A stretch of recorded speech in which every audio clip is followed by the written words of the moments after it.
你所講嗰樣嘢咁你跟住你提出女孩咧，我提出女孩，我提出埋台灣都仲有部叫做左撇子女孩，甚至乎地母都有用我哋香港演員做嗰個女啦許欣怡嚇。咁我覺得咧呢個又係我同朋友傾偈嘅就係、呢台灣片出現嘅女仔嗰啲倔強反叛古靈精怪，點解我哋香港冇？係啦，或者叫冇啦。我頭先提出蘇裕源都有我揾到一個精靈嗰個啦。咁個世界下女性個樣貌係已經好多元化，或者啲叫做我哋以前覺得懷女都可以好寫心寫得好特別嗰樣嘢。咁喺左撇子女孩已經表現出嚟啦。嗰個女仔係當然你可以話因為個編劇係令到一啲美國化嘅女孩喺台北可以出現咯。咁呢個現象我都覺得係我哋香港新導演嚟講咧，對於觀察新一代或者兩性或者叫做甚至真係集中講女仔嘅時候，真係嗰種百面嚟嘅，係值得我哋以後大膽啲去追求去描寫咯。講乜都得。我覺得得好 OK。我覺得我哋即係去批評一個電影，永遠係嗰個氣氛係熱烈過去讚呢個電影嘅。咁永遠係我哋off record 嗰啲咧就好似精彩啲，甚至有人倡議咧講過咩㗎？我哋開個分支叫香港電影評論學會啊。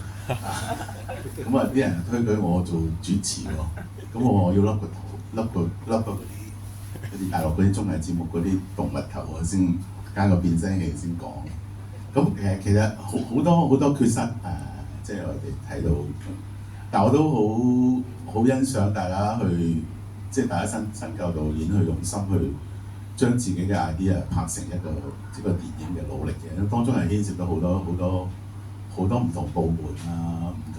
同專業嘅一個合作嘅。咁我就想即係嗰個面你哋太興奮啊！即係我就想帶翻入去我哋今年選呢個再見 UFO 為最佳電影嘅呢個，我想大家在座各位觀眾都想知道個原因㗎嘛。咁我哋呢有一段我哋獲獎理由咁大家可以參考下啦。咁我自己我比較中意再見 UFO 嘅係從我2019年喺亞洲電影節睇嗰陣時已經好中意㗎啦。咁因為佢入邊講咗一句説話，我好深刻嘅。佢話大意啦，未必係完全嗰個引用。佢話每個人都覺得即係呢個時代或者即係最好嘅，係嘛？即係過咗去嘅某一個時代。咁同我諗起一個電影就係活地亞倫嘅《再見情迷午夜巴黎》即係《Midnight in Paris》。佢話永遠呢一代嘅人都覺得上一代先係個黃金年代我覺得再見 UFO 俾我最好嘅感覺就係佢提供咗一個時間線，佢好似將香港呢一年嘅現狀畫咗一條線。嗰條線喺邊度？大家自己睇下啦，結尾嗰度。咁但係呢個可能係天時地利人和咯。我哋隔咗一段時間喺2025年再去睇翻呢一個都瘋傳咗若干年嘅電影咧，又產生咗一個好奇妙嘅距離感。所以呢個係我覺得係拍電影嘅導演或者編劇都難以預料嘅。但係我覺得呢個劇本係非常之好，同埋梁柏堅嘅導演技巧係佢講古仔嗰個技巧係即係引用張偉雄喺會上講嘅。佢話係咪定係登徒啊？佢話佢擺兩套功架出嚟已經打低好多人。唔係你講嘅係咪？梗係登徒講啦。你哋未嚟之前，我同佢已經表態，佢中意再見 UFO， 我中意 UFO 離奇命案。OK 咁啊係啦，我就自己好中意嘅，因為佢攞咗呢個年代好多香港發生嘅事啦，有啲大嘅論述啦，有啲細嘅論述，譬如大家一窩蜂去炒嘅貪一個詞呢啲好比較幽默啲嘅不足，有啲就係比較大嘅時代，譬如講回歸啊，講呢個科網股爆破嘅股災啊，同埋因為我自己係做記者嘅，即係呢個年，即係喺佢哋講緊嗰個年代，咁佢回歸拍嗰場雨咧，覺得係好感動嘅。嗰個7月1號唔知大家喺邊度啦，因為我就喺會展嗰度一路望住一場唔知會落到幾時好兇猛嘅雨，即係大家都好似我真係好似有黃有藍嘅感覺。咁香港真係會好咩？即係我會有咁嘅感覺，所以我覺得呢個戲係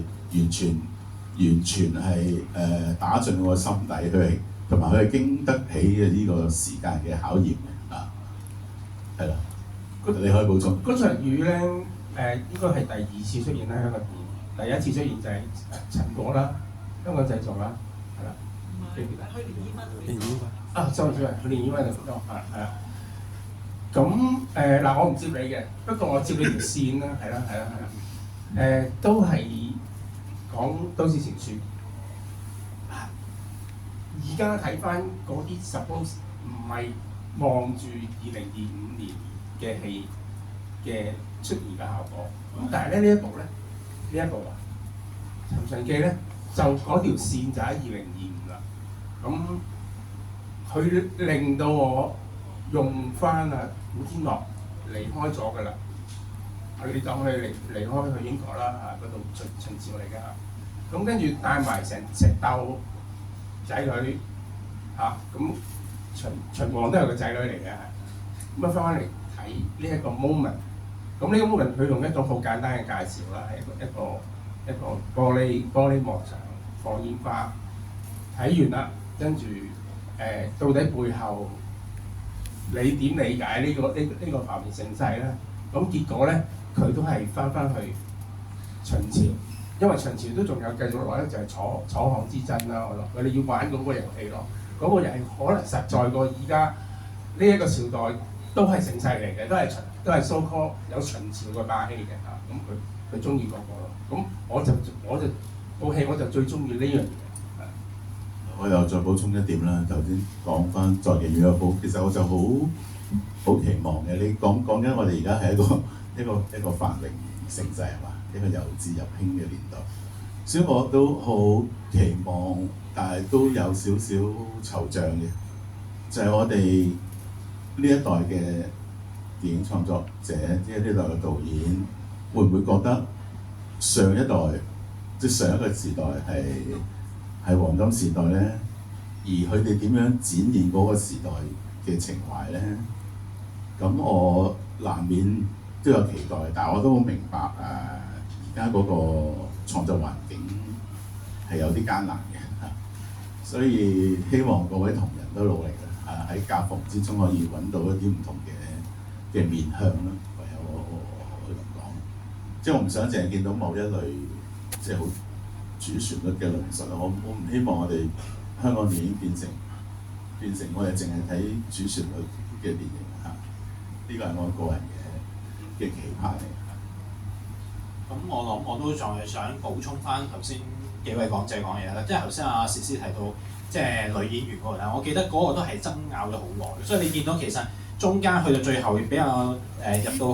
討論，可能係廖之瑜好啊，定還是私家偵探嘅周秀娜好啦，其實都好多。其中我都係觀點與角度啦，即係可能好多人好頭先阿史都提到，我哋欣賞廖子瑜喺《像我這樣的愛情》，就係佢係去即係好落好多苦功去鑽研呢一個腦麻痹嘅一個嘅患者嘅啲動作啊、表情啊，即係可能係去點控制輪椅，但係同時間嗰部戲係對呢個角色其實寫得唔夠深入，好多缺點，咁甚至乎變咗好快就甩咗，甚至我哋擺咗成套戲焦點去晒陳家樂嗰邊，更加明顯即係守天使嗰度。咁其實係我哋都有啲會員就覺得佢都唔係寫得好，甚至有啲會員亦都有個 question 就話，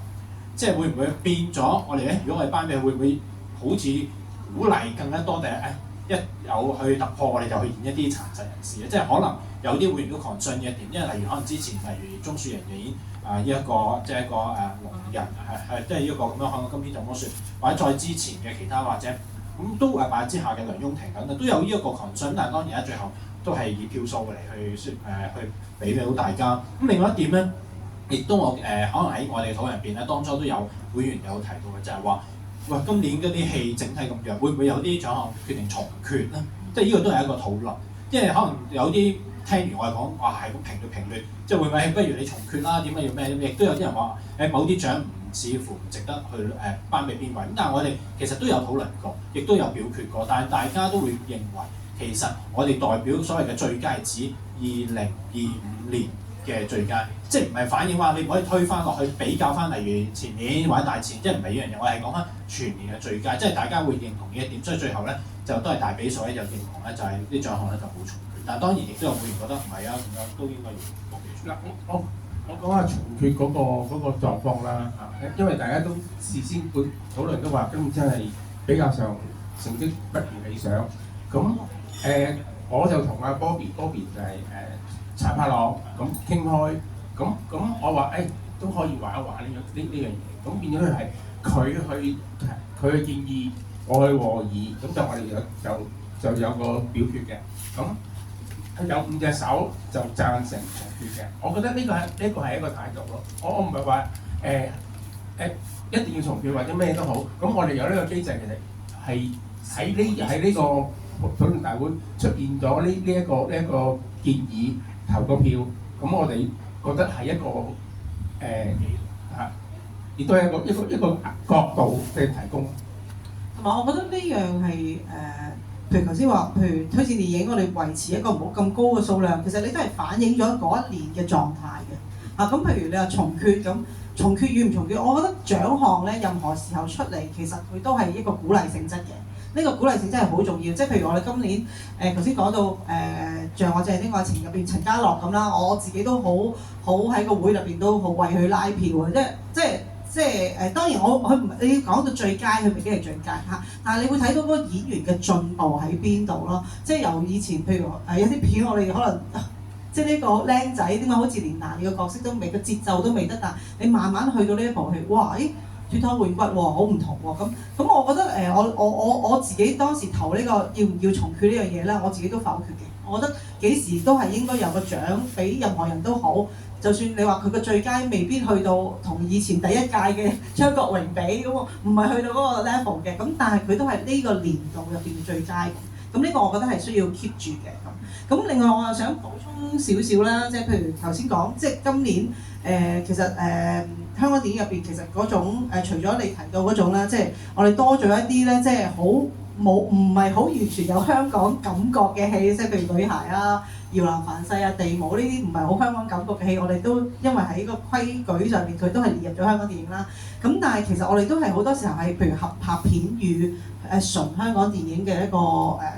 嘅分類啦嚇。咁譬如今年我覺得合拍片上面咧，其實頭先提到其實幾個大導演嘅戲全部都係合拍片嘅。即係徐克啊、陳可辛啊、林超賢啊，或者劉偉強啊咁。另外仲有一部合拍片咧，個導演咧就唔係香港人嚟嘅，唔係香港導演嚟嘅，叫做《捕風捉影》入邊嘅樣子嚇。而《捕風捉影》亦都係我哋今年其中一部推薦電影。我自己對呢部戲咧，其實評價都幾高分嘅，因為我覺得咧，因為大家都知，譬如呢《捕風捉影》其實係改編自銀河影像嘅跟蹤㗎嘛。咁銀河影像本身其實佢哋無論喺佢哋個電影嘅風格入邊都係比較屬於係簡約啊、沉靜啲、沉鬱啲嘅嚇。咁但係即係捕風捉影，我覺得好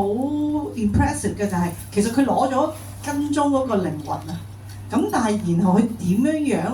去將佢商業片化，而呢個商業片化亦都係對應翻當下譬如 AI 年代啊。科技上面嘅進步啊，點樣將一啲新嘅科技配合咗喺跟蹤與被跟蹤，即係反跟蹤嗰個情況啊咁。我覺得呢樣嘢咧，其實係即係將香港電影即係一路以嚟即係嗰個類型片啊，即係好豐富嘅嘢咧，其實佢都可以擺咗喺呢一部合拍片入邊。咁我覺得係成部戲嘅節奏都係好睇嘅嚇。咁當然入邊佢譬如佢寫嗰個。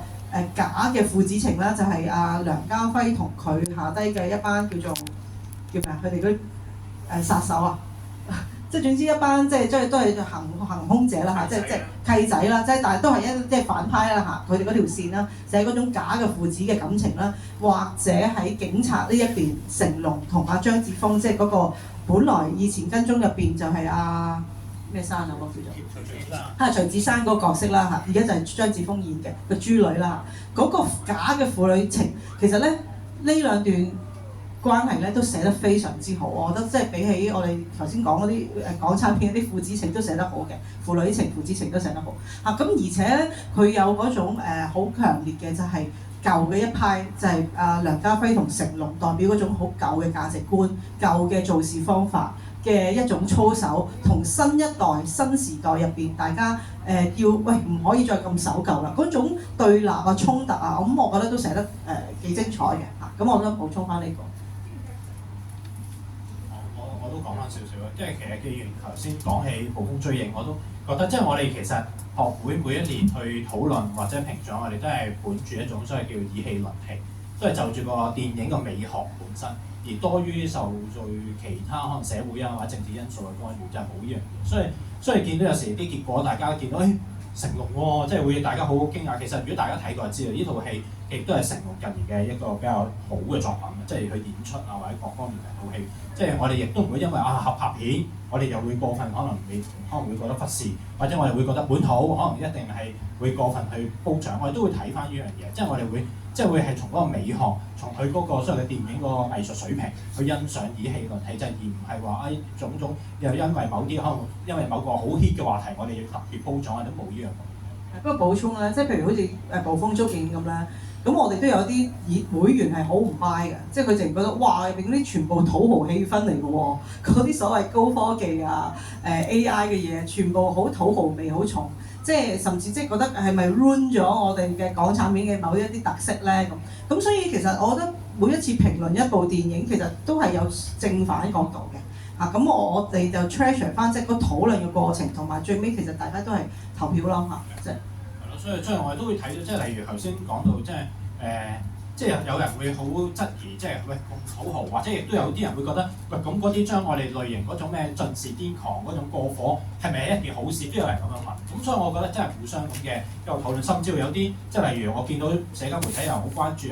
頒最佳男演員俾古生會唔會啊？即係可能俾面佢，但係我哋都咁講，其實都有會員提議會唔會可能有個特別獎，可能係頒俾可能古生，我哋都最後都係否決咗啦。都因為我哋其實作為評論學會都唔係話諗住一個工業嗰方面嘅加許，我哋都係純粹係個藝術角度或者電影嗰個角度，就住翻套電影個美學咁樣咯。咁所以大家如果睇過《私家偵探》，都可能會同意，其實喺古天樂嚟講，都係一個比較突出嘅一個表現。古生25年其實有4部戲咯，《風涼火山》、《上天途中》、《尋秦記》、《私家偵探》。咁我哋與會都講笑，4個都係項少龍嚟嘅嚇。咁變咗我哋喺呢個4部戲去揀去最佢嗰種義氣，其實真係正係我覺得啦，有會員係喺項少龍揾唔翻佢個項少龍，而喺《私家偵探》係揾到嗰種講下笑啊、吊兒郎當啊、走位啊嗰種香港男士嗰種特色啊，所以就喺呢度我哋4揀1揀咗佢。所以我諗我哋個部分係咯，可能到而家可能開放俾在座觀眾嘅交流啦、問題啦，或者各方面我哋 Q&A 嘅時間。即係或者可能未必一定問題嘅，純粹可能講下你對過去嗰1年嘅一啲香港電影嘅一啲睇法，或者各方面，我哋隨便。係或者對於我嘅結果有冇啲問題？即係可能大家都好好奇點解會咁樣咧？或者頭先即係你幾位有提到呢個電競女孩同觸電嘅分別啦。咁其實兩套都有睇嘅，我本人就好中意觸電嘅。但係就我有個位未太 get 到你頭先覺得話。拍觸電咧，好似就唔識電競，就識拍電影，就真係拍電競題目。而拍電影女孩咧就好熟電競，但係就唔識拍電影。咁我坦白講，我電影我又唔係唔識拍電影，我亦都唔係好熟電競，我純粹從一個觀眾嘅角度去睇。咁我就覺得觸電咧，其實係我睇完就係覺得開心啲啦，即係覺得成件事個故事啊、起承轉合啊、啲演員啊，都係令我覺得係有個滿足感啦咁樣咯。咁但係電競女孩就可能即係某一啲位係可能係特技方面可能要花苦功嘅或者個別演員個表現，即係佢入邊幾個女仔啦嚇，即係電競女孩入邊有佢個Gamer Girl 入邊唔同角色咧，佢真係有好鮮明嘅性格，我覺得佢做到嘅，即係個電影裏面係表達到唔同嗰幾個女仔 Angela 啊，佢哋幾個啦，係好做到嘅咁咯。咁但係以上種種啦，我有個感覺就係個 budget 都係唔多㗎，其實佢哋拍出嚟，即係無論個美術設計啊、場景啊、even 嗰啲特技，即係我哋又唔係荷里活級數，係咪？咁但係我哋觀眾睇，我又覺得收貨喎，即係無論觸電又好或者電競女孩都好。咁即係呢啲其實但係頭先聽幾位大家講就你哋真係純粹從嗰個技術角度啊或者評論角度去睇啦，即係變咗呢啲你哋就唔出現個 account 係咪啊？咁但係我都想聽下觸電，因為而家係冇獎啦，亦都冇入到推薦名單啦。但係我都想聽下你哋幾位對觸電或者對梁國輝導演啊你嘅評價係點啊咁樣 ？Thank you。不如就玩個遊戲啦，觸電嘅你係你中意邊個多？我啊，我其實兩部都麻麻，但係我覺得電競女孩會俾我嘅刺激會多過觸電。係啦，咁你啦。我好似我冇睇電競女孩，你睇得觸電，但我自己係個人 OK 觸電嘅。但係即係點解冇推薦嘅？因為喺我自己整體水平嚟講嘅，咁因為觸電其實好早就已經喺第一 round 入邊，我哋 name 完之後咧，其實佢冇進入第二 round 啊，所以我哋冇好非常之詳細嘅討論。咁但係對我嚟講，因為我同阿梁國輝都熟嘅朋友，識咗好多年，咁我覺得佢技巧上其實今次係冇問題嘅，講一個古仔係冇問題嘅，甚至係我覺得佢凝聚咗即係由一個打機嘅勁人。慢慢點樣喺佢個down科之後咧，就遇到一啲即係叫所謂埋班啦，揾到一啲唔識呢樣嘢嘅人一齊埋班嘅人。其實我覺得電競係一個包裝嚟嘅。其實佢説到底嗰樣嘢咧，係一啲即係三代嘅情感嘅關係嘅推進嚇。咁其實佢最尾嗰樣嘢好圓滿㗎，即係大家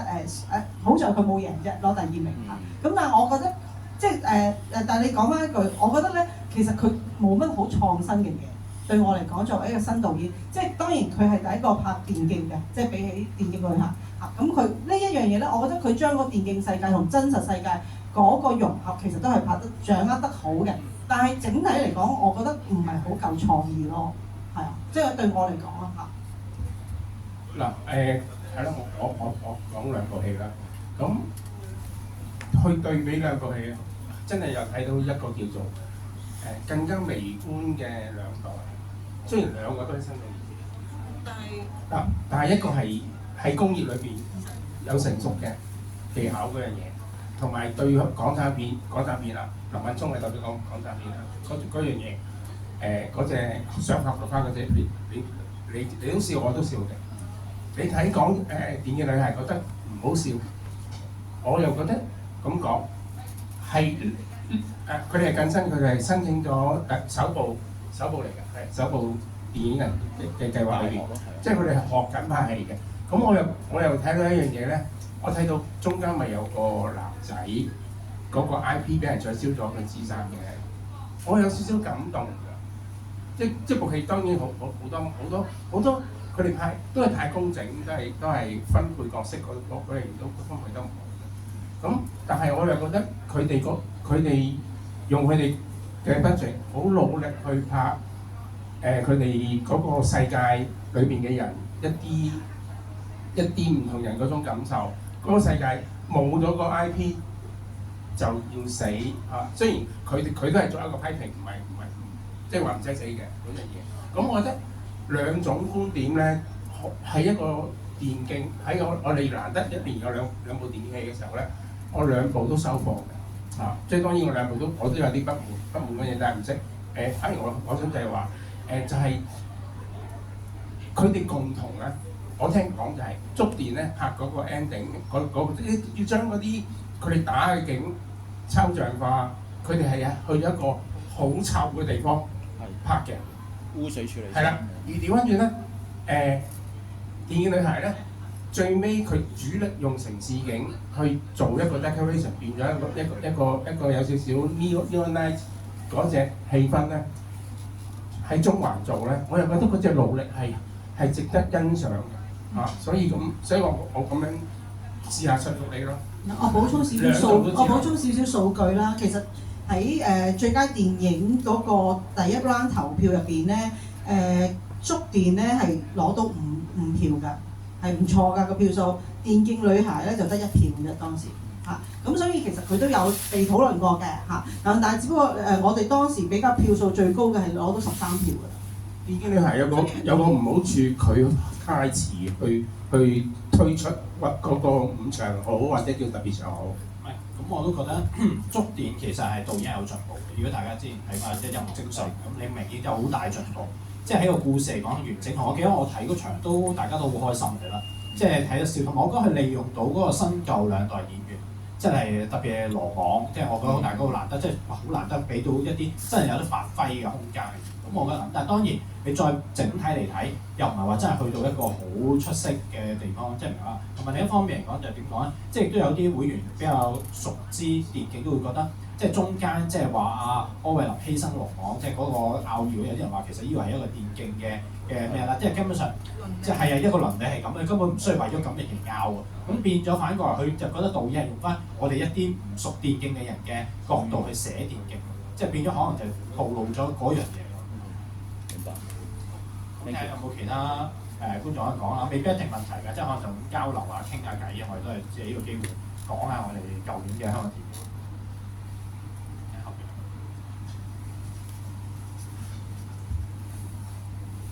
我想問下問題嘅，咁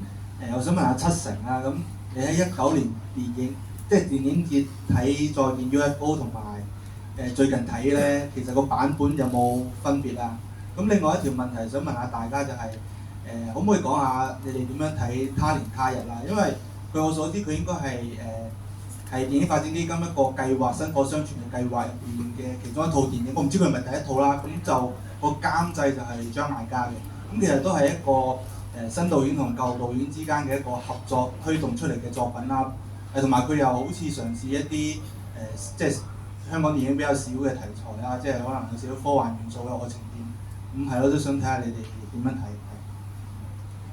第一個問題應該冇分別嘅，啱數。第二個問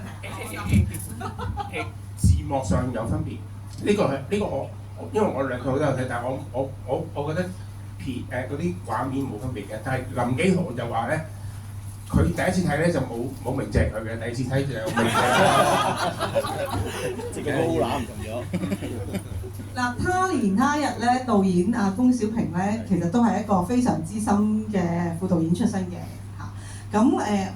我自己睇咧，我覺得呢部戲咧，又係出新導演有個問題嘅。其實咧，我欣賞佢好願意去跳出頭先所講嗰啲獅子山下啊，或者嗰啲殘障人士嗰啲世界觀啊，然後跳去一個比較大嘅，甚至其實佢入邊係包含咗一啲比較有商業元素嘅一個 idea， 即係頭先科幻啦，兩個世界啦，然後點樣中間有一段愛情啦，咁我覺得每樣嘢都可以 sell， 每樣嘢都應該係 sell 到個成績可以好好。但係我覺得部戲拍出嚟之後，大家你睇成品咧，你係會出現嗰個問題就係、第一，佢將他年同他日嗰個 concept 講得好淺啊！一開始就講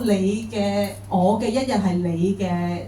一年啊嘛。咁咧，我唔知你個觀影經驗啊！我一路睇就覺得，咁其實你而家嗰邊係1年7日，係咪即係7年啊？即係我個腦不斷喺度冇辦法好集中精神進入嗰個世界嚇，就不斷喺被呢一個所謂嘅科學邏輯咧係框死咗自己嘅嚇。咁另外一樣嘢就係、其實對於作為一部大 sell 愛情片嘅古仔嚟講咧，因為第一觀眾咧喺前面，起碼前面1/2啊。都被嗰個所謂嘅時空嗰個元素咧 disturb 咗，然後到你嗰個愛情咧，其實大家唔係好投入到嗰個男女嗰個愛情嗰個 build up 啊，即係大家可能你會認受知道許光漢點解會中意呢個女仔，因為佢係基本上可能一見鍾情，對佢好有新鮮感，佢嚟自另外一個世界嘅一個好特別嘅女仔。咁但係呢一個醫生點解會中意咗呢個男仔咧？其實佢入邊好多個鋪陳係好欠缺嘅。咁我都覺得就係新導演嗰個問題咯，就係 idea 係拋出嚟好特別好好，但係到你去執行嘅時候，你點樣樣去講個故仔，講好個故仔，其實嗰個係好大問題。我覺得最大問題就出咗喺呢一度。咁當然我都會奇怪嘅，即係譬如張姐，其實張姐我都有問翻同導演傾偈嗰時，即係張姐都喺個劇本上面嘗試會去幫助點樣去再帶出嗰個愛情關係啊點樣樣。咁但係我諗整體啦，因為始終你成部戲嗰個科學嗰個邏輯啊，或者個科學元素咁強烈嘅時候，大家就對嗰個係有一個要求咯。同埋香港好似對於處理科幻電影啊，雖然呢個科幻我覺得係個包裝啊嚇，咁但係好似都係比較弱啲咯。因為我記得我睇完他年他日冇幾耐咧，我重睇翻難兄難弟啊，又係 UFO 啦，即係 UFO 階段嘅難兄難弟。我唔知你記唔記得，佢有一段咪就係講，其實佢係講梁朝偉係穿梭跌咗落個坑之後，穿梭時空翻佢阿爸阿媽嘅年代，去見翻佢老豆就係梁家輝同埋阿劉嘉玲噶嘛。咁跟住咧，佢成部戲最後咧，阿梁朝偉咧由嗰個佢阿爸阿媽嘅年代跳翻出嚟現代嗰陣時咧，佢就一入屋，行埋去個櫃度拎起個錶，原來我走咗1分鐘咋？咁啊嗱，咁啊其實佢係輕易咧已經交代咗呢個所謂嘅時空嘅轉接，同埋嗰個時空個物理上面嗰種唔搭調啊！點解我去咗嗰度去咗1年，但係我原來喺呢度只係過咗1分鐘啫咁咯。咁所以我覺得對我嚟講，他年他日嗰個科學邏輯喺前面係框死咗自己，然後亦都框死咗觀眾，係好辛苦啊！大家。其他觀眾都可能想講下或者交流分享下，就住大獎啊，或者我哋嘅過去一年香港電影呢度。想回應頭先張偉雄講話，即係你哋提到話台灣拍女仔，即係會比較好似倔強啲咁。我想問下，即係我想講，其實像我這樣的愛情妙子魚嘅角色，佢唔知係咪你哋 get 唔到定係點樣？但係我覺得佢個角色都帶有一種倔強嘅性格喺度，因為其實佢係咯，你哋係覺得個導演可能係咪拍唔出佢都有呢個性格特質喺度，定係即係咯？同埋兩個問題嘅，因為我頭先有快立嗰本香港電影2024，咁就張偉雄有提過你係對穿越戲呢個戲種個要求都好高。咁你點睇他年他日？即係雖然佢唔算係穿越啦，但係都係科幻嗰類啦，係啦。另外同埋第二個問題，唔好意思長。你哋頭先都有講過，就話新導演有一個都幾大嘅問題，就係個 idea 好好，但係個執行力唔高，就搞到個成品好似好即係比較弱啦。咁如果係即係如果調翻轉，即係你哋會 prefer 睇一啲係個 idea 好似冇乜創意，即係唔新啦，唔會好 surprise，但係個執行力高咧，你哋又會點睇咧？你記得晒啲問題我處理過他年他日但他年一日最一樣啦，最障礙我嗰個就係嗰個科幻嗰個敘述啦。如果我哋呢度係正常咁過啦，嗰邊係慢嘅，即係個質量慢嘅咧。照計阿男仔嗰個空間咧，係會隨時係嗰個白天好耐都係白天，或者嗰樣嘢或者你做下嘢咧，做好耐都冇白天嚇。然後跟住個所謂嗰啲皮膚啊，嗰啲老化啊嗰樣嘢咧，佢真係淨係得個 concept 咯，就冇去再進展咯，係啦。咁嗱，我又覺得咁咧，係有時我哋成日講嗰個祖父理論咧，而家荷里活片咧都開始叫做要放棄㗎啦。咁我哋暫時好似阿衰仔上演監製嗰部叫咩？久別重逢係啦，我哋都係。喺嗰個所謂翻去，或者其實你經歷咗你嗰個，你知道你會死，但係你你個表現好似唔知嗰啲咧，你會睇見，因為佢老咗，佢唔係我講個女仔，蔡思韻係佢知道自己會死，但係佢翻去，佢作為靚妹嘅表現咧因為經過呢樣嘢咧，佢應該帶到嗰樣嘢，應該喺個演出上有另一層嘢，我哋又忽略咗啦。所以我對話要求嗰樣嘢，其實我都係同個導演同編劇繼續去玩你提出個遊戲跟住我指出佢一啲忽略咗嗰樣嘢。咁我就咁樣去睇我都係咁樣睇長春基㗎，係啦。我想問啊，好簡單，好簡單啫嘛。秦王秦朝係咁短，點解唔係林峰係現代嗰個叫咩？三哥，即係你要有一種更豪氣。我話我要令到秦朝百世千秋。嗱，呢一句對白啫嘛，一句對白可以就睇到成個我哋對思維呢個穿越戲嘅應該一啲表述咯。咁而家我哋又係玩一套叫好落後嘅討論方法咯，係咯。倔強女孩。好其實倔強係唔係一啲叫做好難拍嘅嘢嚟㗎？香港都有倔強咧。我提出左撇子女孩咧，其實係對性愛對開放嗰樣嘢更加現代嘅嗰樣嘢咧我主要係講呢個層次咯。調翻轉頭就睇女孩都係一個保守女孩，但係嗰種細嘅層次咧好難寫㗎，即係話佢係被動嘅，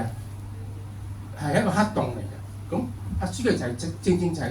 對比個細妹嗰隻爽我，佢嗰隻騰雞嗰隻嘢咧，結果係要慢慢嚟去到樹林想死先至去講一個對白，同阿媽講點解你唔離婚？即係呢個細節亦都可以去突破嗰隻叫做常態或者叫做個個人都咁寫嘅。咁我覺得一個係去一個叫西方啲或者叫做而家現代一個女仔可以受傷得嚟好慘，亦都好堅強。咁其實咧有跳翻到像我將啲愛情，佢嘅 concept 係好嘅。一個咁受困於自己身體，其實呢個係一個樂觀嘅寫法嚟嘅。你比起梅子，比起黃秋生坐輪椅嗰度，即係比起好多輪椅戲，其實佢有個新嘅 concept 嘅咁不過就係部戲又係嗰啲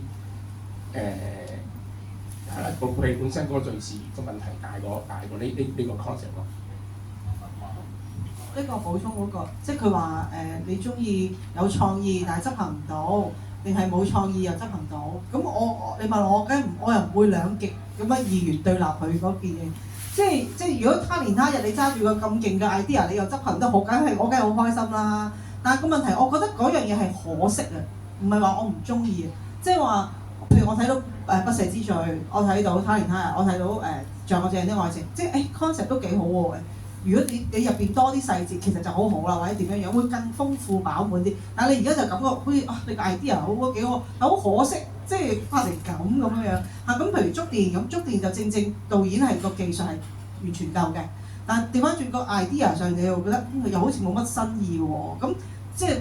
佢話齋，即係其實係咪你當下呢個世代，你都有啲新嘅思維，有啲新嘅嘢擺落去，有啲新嘅諗法。即係就算譬如你，就算即使你都係寫父子情。但係你嗰種父子情嘅寫法唔係咁樣，即係點解我頭先提到好猛陣就點解嗰啲中年爸爸嘅嗰啲所謂尊嚴同面子同啲下一代之間嘅關係一定係要咁樣寫咧？點解係一定係咁樣公式化咁樣去寫法咧？咁對我嚟講嗰啲就冇乜新意咯，老實講嚇。答晒你嘅問題咯。或者仲有少少時間聽下會其他觀眾可能仲想補充下。即係我覺得你個問題咧，我反而唔會即係你第二個問題啊，我唔會用嗰個個創意同埋嗰個執行力，即係去二元劃分。其實我想睇下你其實你呢個電影導演對你個主題有幾了解咯。咁我覺得好嘅電影其實應該係穿越咗嗰個主題，升華咗去另一樣嘢。即係如果你講電競最後都係講電競嘅時候咧，我就覺得你係停留喺一個好嘅 level， 即係未到一個即係好有啟發性嘅 level。咁其實有啲電影你覺得佢講嗰樣嘢，其實佢係唔熟悉嘅，只不過佢就攞咗嚟，將一啲好傳統，即係我睇過好舊嘅橋擺落去咯。咁我就覺得就係難睇嘅。譬如頭先我補充呢個朋友，我唔係好即係劣評呢個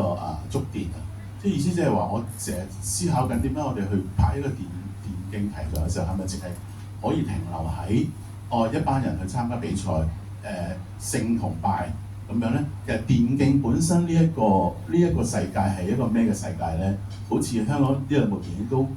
冇觸及，但係電競女孩會好少少咯。因為頭先我亦抄翻我喺今年睇過一套電影，好奇怪嘅，佢就俾我一種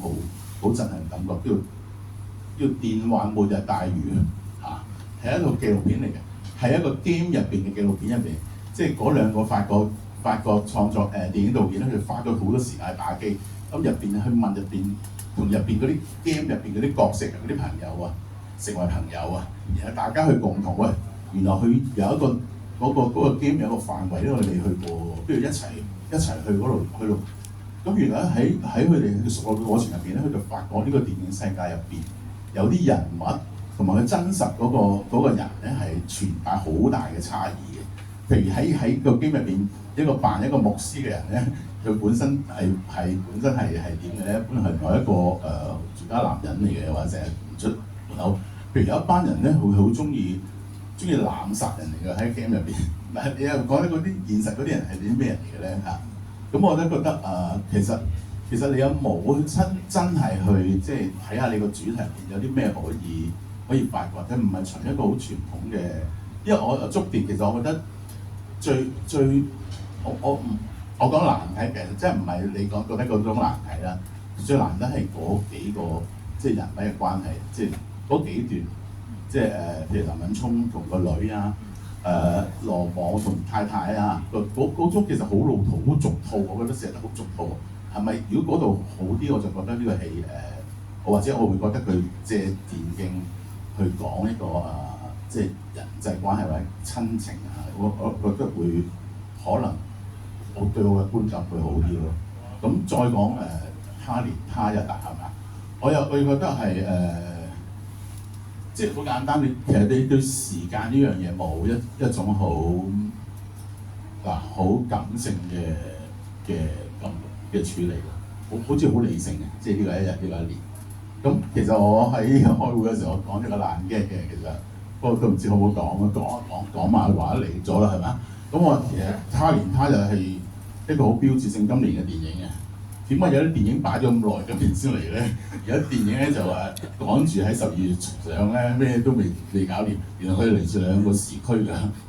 兩個時間區嘅，有啲好艱辛，爬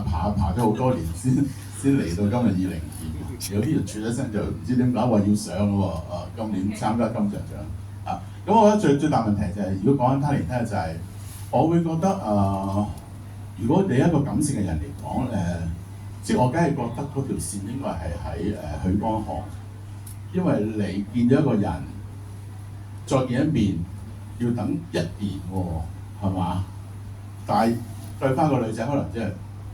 係1日嘅事咯。所以我覺得呢一樣嘢，好似嗰個感情嗰個位擺錯咗，擺錯咗，應該係全力喺許光漢對袁澧林嗰個感覺嗰度。同埋你喺呢個處境，個女仔唔中意你，咪唔中意你咯。但係你已經有一個好美好嗰一段戲啦，即呢個係對你自己生命仲追求嗰樣嘢已經做到嗰樣嘢，唔係電影所又係用一種叫做你看你啦覺得冇就冇，其實係有，你可以用有嘅方法。去感恩嗰個見面，即係我舉一個例咧，對時間嗰種感性嘅處理就係Inception 係嘛 Interstellar 最後個主角翻嚟見阿媽，原來見佢個女已經係一個垂垂老矣嘅臨死喺病榻在床嘅人，但係而家大家失去咗個時間，而呢個女係經歷一生人想揾翻，即係佢探討呢個時間嘅秘密，然後佢想見翻個爸爸，然後個爸爸再翻嚟，但係個女已經比佢更加蒼老。即係我覺得我呢個咁嘅處理係令我覺得呢個導演係真係有即係研究個主題係啲咩？即係唔係一種好科幻講完好得意啊！呢個有一年啊，嗰度有一日咁樣嚇。咁究竟呢個一年一日對人性啊係有啲咩穿透力嘅？我覺得他連他好似就係揾到一個位去描述。咁我諗今日嘅時間都差唔多啦，咁都再次多謝各位特登嚟到誠懇要聽我哋個論壇啦，亦都多謝幾位會員今日嚟去同大家分享啦。咁我哋其實都再講一次，我哋整個嘅討論會嘅全部嘅內容記錄咧都會喺回顧書嗰度咧就會刊登。咁同埋頭先可能有啲人遲咗，我都再 sell 一 sell 啦，即係出邊嗰度咧就係有我哋啱啱出嘅2024嘅香港電影回顧書啦。咁同埋有一本咧就係可以一陣免費索取嘅 Kinema 我哋嘅評論學會嘅季刊，咁大家可能一陣咧都係留意一下嘅。咁我都再次多謝各位啊，多謝。